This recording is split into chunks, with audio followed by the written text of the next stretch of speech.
I need y'all to grind just as much as I'm grinding. If I'm not grinding as much and you feel like I need to do more, you need to put more on me. You feel what I'm saying?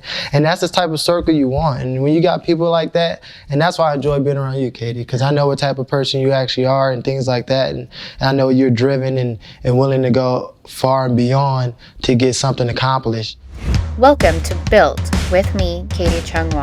Listen every week as I talk with athletes, entertainers, and entrepreneurs about how they built who they are today and get the inside scoop about their lives. Hey guys, welcome to my very first episode of my very first podcast, Built with me, Katie Chung. Now, for my first episode, I am bringing on one of my favorite NFL players who has actually become quite a friend, if I can call him that. And now, every time I've wanted to do this podcast show, he has been at the top of my guest list because he has had such an amazing journey, story, and just a positive outlook on life. Marqise Lee. Now, he is actually from Inglewood, California. He didn't grow up playing sports. He has a great story and a great journey into the professional league. USC All American, Biletnikoff Winner, and now a Patriot wide receiver. Welcome, Marqise. I appreciate you. Thank you for allowing me to be on the show. Of course. You have always been at the top of my list because I love the person that you are. You're so positive. You have such a great outlook on life. You just always want to help people. So growing up in California in Inglewood, I know that football wasn't really on your radar and it wasn't really something that you were always wanting to do. So how did you get into football? And honestly, I was kind of forced. I played a little bit of Pop Warner. But after Pop Warner, I actually wanted to shut it down and play basketball. Once I got to Sarah, though, one of our DB coaches was like, I'm not having it. You coming out, and you're going to play. So I actually just went out, and from there on, met great friends and great players on the team, and just went on from there. So you're just a natural-born athlete is what you're saying? God-gifted, thank God. God-gifted. Okay, that's a good way to put it. So not all of us are as God-gifted as you, but yes. And I know that you kind of had a little bit of a rougher upbringing. Is that something that you like to share with people as far as, helping younger generations? I don't mind. I mean, my lifestyle growing up was kind of difficult. But for me, that's kind of my chip on my shoulder, my motivation into continue to keep driving and actually going. And actually, it's a gauge for myself. I know what I've been through, so at the end of the day, I just want to see how far I can get based on the odds in which it was against me at that point in time. Yeah, so what would you give maybe kids your age, let's say 8-year-old Marqise Lee, striving to be something better? What advice would you give them? For the most part, the main advice is stay positive, regardless of any situation that you're going through. I know it's a lot of situations out there where a lot of young folks is going through crazy situations that's way worse than mine, but just try to stay positive. Because at the end of the day, when you really think about it and sit down and really think about it, like, it's somebody out there who's going through something way worse.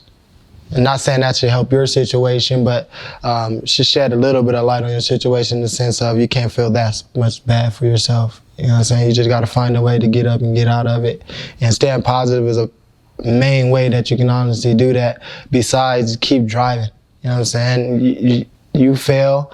It doesn't matter if you fail, just keep going.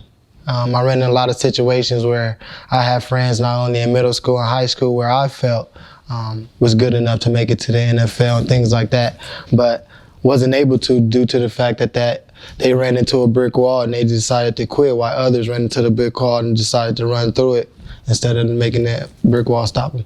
I think that's a great point because if you were to talk to anybody, and I truly believe this, everyone is fighting something or everyone is trying to overcome something. And if you let that one thing, whether it be, a death in your family or you lost your job, whatever it is, I think that too many people use that as a crutch and they use that as an excuse where that's the point in your life where you need to make a decision. This is going to make me either grow and be stronger, or this is going to break me. And I think those are two types of people out there. And so obviously we see which direction you go where you succeed. And like you said, you're playing with a chip on your shoulder and it's making you better and it's making you motivated. So I think that's great to have that outlook on life.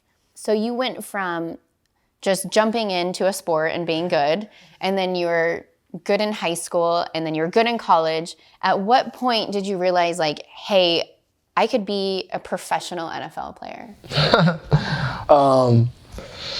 Don't forget, I worked very hard. Besides the guy getting I know you worked hard. No, but in all honesty, like my second year of college, after my second year of college, I knew that that I had the capability to actually go to the NFL. In high school, in honesty, it wasn't a thought. For me, it was just having fun for the most part. It wasn't even my favorite sport. You know what I'm saying? So I was just doing it to stay in shape as far as that time of the season. But once it came down to it for me making the decision to go into college, I did choose USC. And it was great. Had a great experience. But the transition into the NFL was something crazy and totally different too.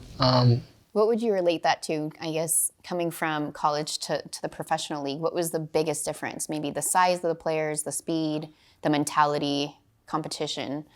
It's a little bit of everything. In all honesty, like as a kid, you know, for those who watched a little bit of football and things like that, like some of these people you grew up watching as a kid. So you are some way, I wouldn't say intimidated, but anxious to go out there and play against them, which being too anxious can fault you in the sense of the sport, you know what I'm saying? Just being too hyped to go out there and things like that. But the transition is just like, it's just like that middle school to high school. Mm-hmm. You know what I'm saying? Like you got a platform where you enjoyed everybody, you did everything you're supposed to do, then boom, now you hit high school, everything changes. New friends, new classes, new style. Just a new transition you gotta transition to. And that's the same thing with the NFL, from college to the NFL. Like, yeah, you may think just because you went to college, you know, but no, once you get to the NFL, you gotta learn the way of living, where to live, the right places to go, right places not to go. You know what I'm saying? Just adjustments if you got a family, moving them over there and things like that. As far as the playbook, it's time management. And if you don't understand that going in, you're gonna have a rough time. Yeah, absolutely. I think that I've heard that it's something like going from driving on a regular road to like driving in NASCAR, where everything's just kind of like sped up and new, and you just kind of got to keep up with everybody, and you're just kind of thrown into it. That's exactly how it is, in all honesty. But you got to understand it's your job. So you really have no excuse. And the biggest thing I tell everybody is, everybody who's in it, like, everybody has to do it. So it's not like, oh, well, he get it now. Like, everybody has to do it at a point in time, so you might as well get on the program and get going. But it is fast. And you see the transition as in once you hit the NFL, from going to practice, from practice to the preseason. And you hit the preseason thinking the preseason fast, but no. You hit the season even faster. Now you hit playoffs, it's even faster. So it's adjustment every step you go. Every step you get closer to that Super Bowl, and I think it's a transition you got to make.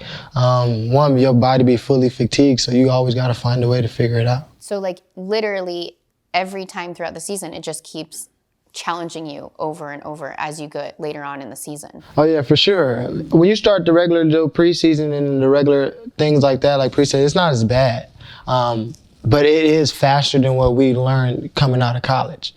Then you think you got everything set and you prepare because you hit the preseason, then you hit the season, you think everything's a lot faster, which it is. Then once you think everything is about to be done, you got to think. We only had, 10 games, 12 games at the most in college. Now we got 16. So obviously the professional league, as hard as it is, you have your own obstacles. So yeah, you made it to the NFL, but it hasn't always been easy in your career. I know that in 2017, you had a complete MCL, ACL, and PCL repair.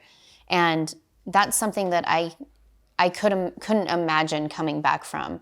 So what's your mentality when you're rehabbing that and when you're coming back from such a devastating injury? It's dreadful, in all honesty. For me, I'm the type of person, I'd rather go run 10 miles than me to go get rehab, in all honesty. I'm not a fan of it. The injury was devastating, but it's just like everything else. Like, it's people who went through way worse who came back from it. You know what I'm saying? I'm from the hood, so you see people who get shot and come from things like that, which is way worse than I feel like an injury. But the way I look at it and the way people should look at it is it's all depends on what type of person you want people to see you as.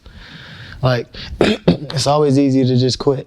That's such a testament to your character. And that's, why I want people to listen to this podcast or watch this video, is to just showcase your outlook. And that right there is such a great example.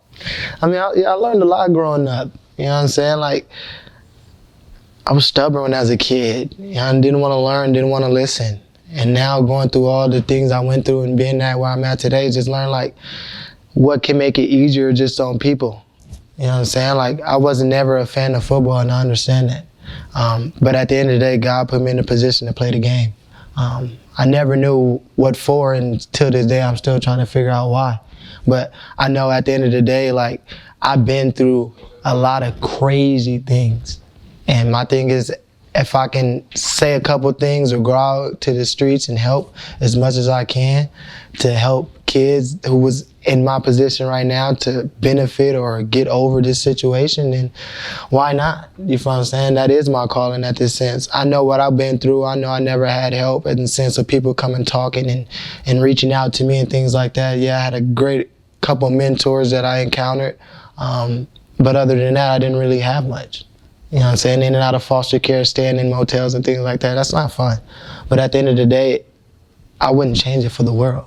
You know what I'm saying? Because they helped me become the man that I need to be and who I am now, which is why I'm here. Like, we're here to help. It's a lot of more people. I mean, I'm in a great situation. I'm in a played in the NFL. Now I'm going on my 7th year. You know what I'm saying? Like, why can't I give what I got back to those who need it? It's only going to take a little bit of time. It's not much. And while we're on that topic, you actually just started a foundation, right? Called Team Lee Foundation. The Team Lee Foundation. It was a process, in all honesty. And I appreciate you because you're a great person on this board of my foundation. She is a great person on my board of foundation. But the Team Lee just thing was just me growing up. I had one coach from USC who kept continuing to tell me, keep your circle tight. Keep your circle tight. And at that time, I thought I knew what he was talking about. You know what I'm saying? And me growing up now, like now I fully understand what he's talking about and what he meant about keeping your circle tight. And the Team Lead thing, that's like my social media and everything, it was all about just me creating just my group of people and that I enjoy. You know what I'm saying? Or that I'm willing to open my doors up and allow people in just to enjoy the type of family and camaraderie that we got within the Team Lead Foundation. And that's what we're going to always give. And I want people who always going to rep and be around it to know that we're always going to be out there trying to help as much as we can, regardless of what we got. You know what I'm saying? The little we do got, that's what we're going to give. We're going to give you a little of the little that we got, but we're going to try to find a way. At the end of the day, that's our goal. I think that it's important that you mentioned you got to keep your circle tight. And that's something growing up that I was always taught too. And, there's people that say you're like the 5 people that you are around the most, right? So you want to keep that circle not only tight, but you want to keep that circle elevated and challenging you and pushing you in a positive direction. And that's the main thing. In all honesty, my last teaching thing for the kids out there is make sure your circle is motivating you and keeping you on top of what you're supposed to do. But besides that, they're doing what they're supposed to do at the end of the day too. I feel like growing up and just me paying attention to the outside, being outside in the groups is just, I see a lot of people pushing one person, but at the end of the day, hyping this person because he's in the NFL and things like that, but they're not doing things for themselves. You know what I'm saying? And that's where I wanted to change at, and that's what made me, because now I get the chance to sit down and really talk to other men in my circle and let them know, like, hey, we need to get on top of it. I need y'all to grind just as much as I'm grinding. Or if I'm not grinding as much and you feel like I need to do more, you need to put more on me. You know what I'm saying? And that's the type of circle you want. And when you got people like that, and that's why I enjoy being around you, Katie, because I know what type of person you actually are and things like that. And I know you're driven and willing to go far and beyond to get something accomplished. And that's the thing for me and my foundation. You know what I'm saying? Like, we all about just making making sure we help people and getting that accomplished and making people understand, like, you got help out here. You ain't never alone, regardless of the situation. If you got to reach out and try to find us, it is what it is. Once you get to us, we're going to respond and we're going to make sure you need what you need. And I know with you being on that foundation, that's exactly going to get done. Well, thank you for the compliment. It really humbles me, especially coming from you, because I honestly really admire you and your character. And there's so many times where you could have quit or you could have gone a different direction and you didn't. Sure. And that speaks to you as a person. So I love it. Appreciate Absolutely. It. So saying all this, it's a new season. It's a new team. Yeah. And you're a new dad. So there's a lot of new coming up this year. And what do we expect from you? I guess let's start with the Patriots. You are now a New England Patriot. How excited are you for that? I'm very excited. In all honesty, I have the opportunity to go out there and showcase what I can do and what I can provide for the team, like a typical tryout. So I'm just taking full advantage of it, in all honesty. After the knee surgery, I had a shoulder.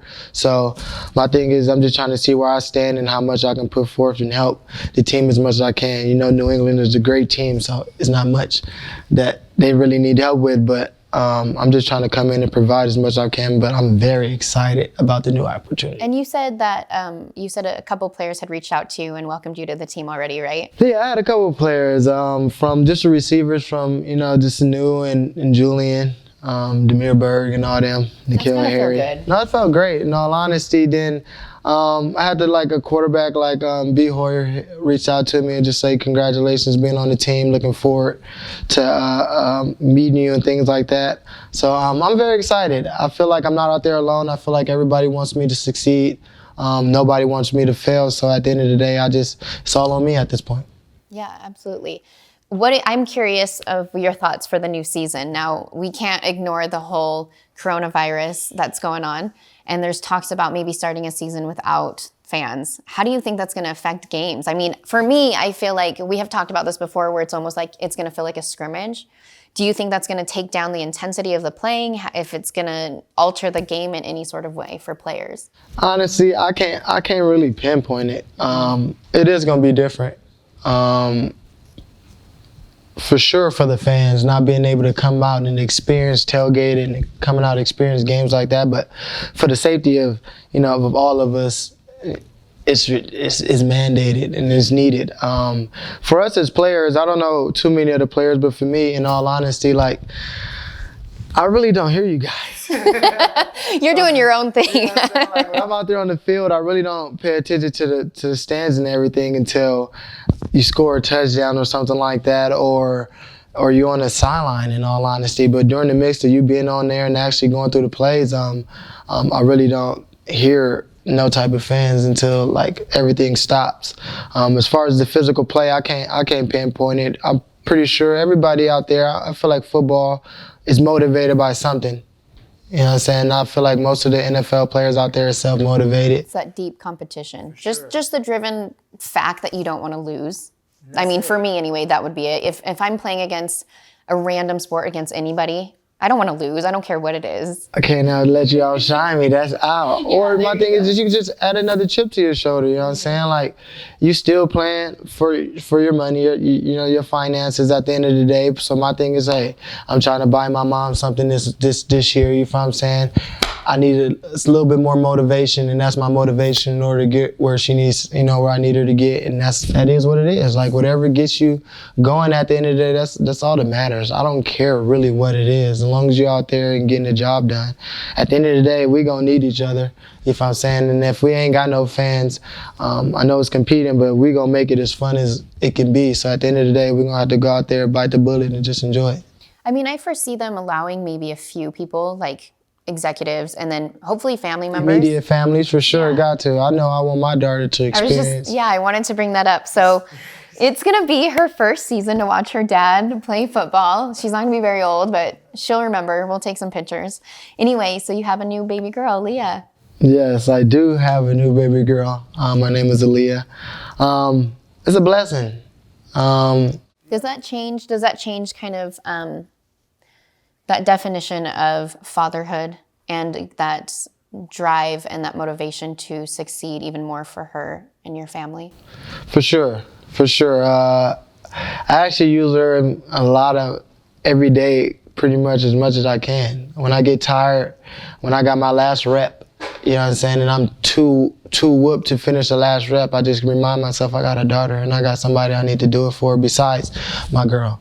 You know what I'm saying? Like, at the end of the day, I take care of my girl, but at the end of the day, like, now we have somebody physically that we got to take care of for the next 18 plus years. Someone that's depending on you. Exactly, a big responsibility. So it's big. I mean, it put me in a different place, opened my eyes to women, in all honesty, and just what they go through and things like that, and just respecting the single moms out there, because me and my girl together, and it's difficult, you know, just having a baby and having those nights. So I can only imagine the single dads and the single moms out there having to go through it. So I can only applaud them and give them respect for the most part. But it's fun, in all honesty. Even when you have bad days, that baby find a way to make you smile regardless of what you're going through. If you need somebody to talk to, you know what I'm saying, you know she gonna listen. Probably can't respond the way you want her to respond, but you know she's listening. Listen, she can't tell you to shut up either. So. You feel me? So you can keep going. So at the end of the day, it's a blessing. It's pros and cons to it, but it ain't too many cons. The only cons is the crying and the pooping. Yeah. Other than that, it's all blessings. Well, I've loved seeing you develop not only as a player, but into a dad. And I do see that kind of sparkle in your eye now that wasn't there before. So it's very rewarding, just even as a friend, watching you go through this transformation. And as we go to the next season, I am so excited to watch Marqise continue to do what he does best. And that is to be a good person, play football, and just be a friend to everyone. Thank you for always just being a perfect role model. And I say that from the bottom of my heart. You know, I appreciate you. Of course. Thank you for coming by. Always. Thank you for being on the first episode. This is lit. Yep. We're done. Thank you.